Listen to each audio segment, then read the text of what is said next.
Perkenalkan, nama saya Dedi Santia Putra. Saya dari SDN 2 Gondang Legi, Kecamatan Prambon, Kabupaten Nganjuk.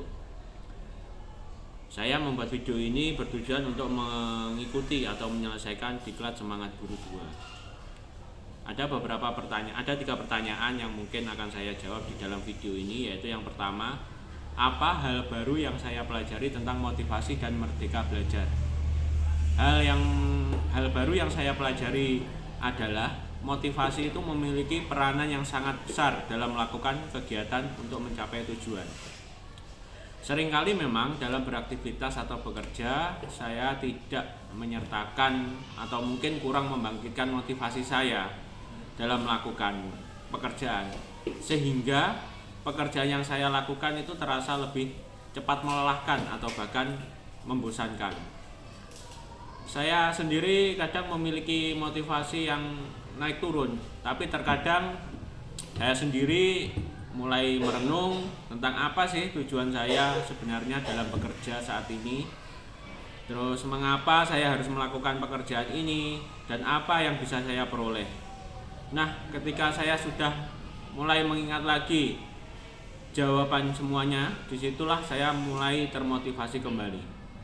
Sedangkan untuk merdeka belajar itu merupakan kurikulum pembelajaran yang memudahkan guru dalam mengajar, karena semua proses pembelajaran berpusat pada kebutuhan para peserta didik, memahami bakat dan minat mereka, dan tidak memaksakan peserta didik harus bisa dan pintar dalam pembelajaran saat itu. Juga hanya untuk segera mencapai tujuan belajar. Karena pada dasarnya setiap peserta didik itu memiliki tingkat pemahaman yang berbeda-beda, dan guru tidak bisa memaksakan hal itu pada seluruh peserta didik. Seperti ibaratnya memaksakan ikan untuk memanjat pohon. Tetapi dalam mengajar, guru pun harus selalu mempunyai strategi yang jitu untuk memberikan ilmu kepada peserta didiknya. Kemudian pertanyaan yang nomor 2 yaitu bagaimana lembar aksi 1 membantu saya untuk melatih motivasi. Ya. Setelah melaksanakan lembar aksi 1, saya semakin menyadari kelebihan dan kekurangan saya sebagai guru, dan menjadi tahu apa saja yang bisa menjadi alasan dan harapan saya untuk bisa terus termotivasi mewujudkan tujuan yang ingin saya capai ke depannya. Terus untuk pertanyaan yang ketiga, apa tips Anda untuk para pengajar mengelola motivasi dan menerapkan merdeka mengajar? Tips dari saya yaitu pikirkan kembali apa alasan kita melakukan pekerjaan sebagai guru.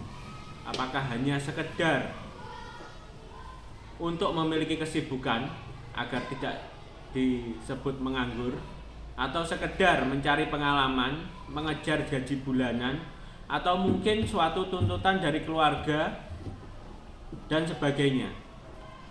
Bapak Ibu guru, marilah kita sama-sama memperbaiki kembali niat kita sebagai guru, bahwa apa yang kita kerjakan bukan semata-mata untuk kepentingan diri sendiri.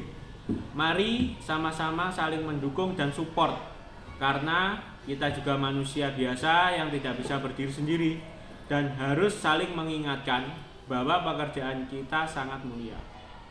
Selain sebagai ladang pahala, yaitu untuk mencerdaskan kehidupan bangsa, yang tidak lain adalah peserta didik generasi muda penerus bangsa.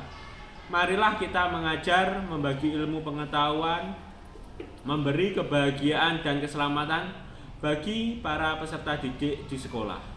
Jika niat dan tujuan kita sudah tergambar dengan jelas, maka akan timbul dorongan motivasi yang kuat di dalam diri kita.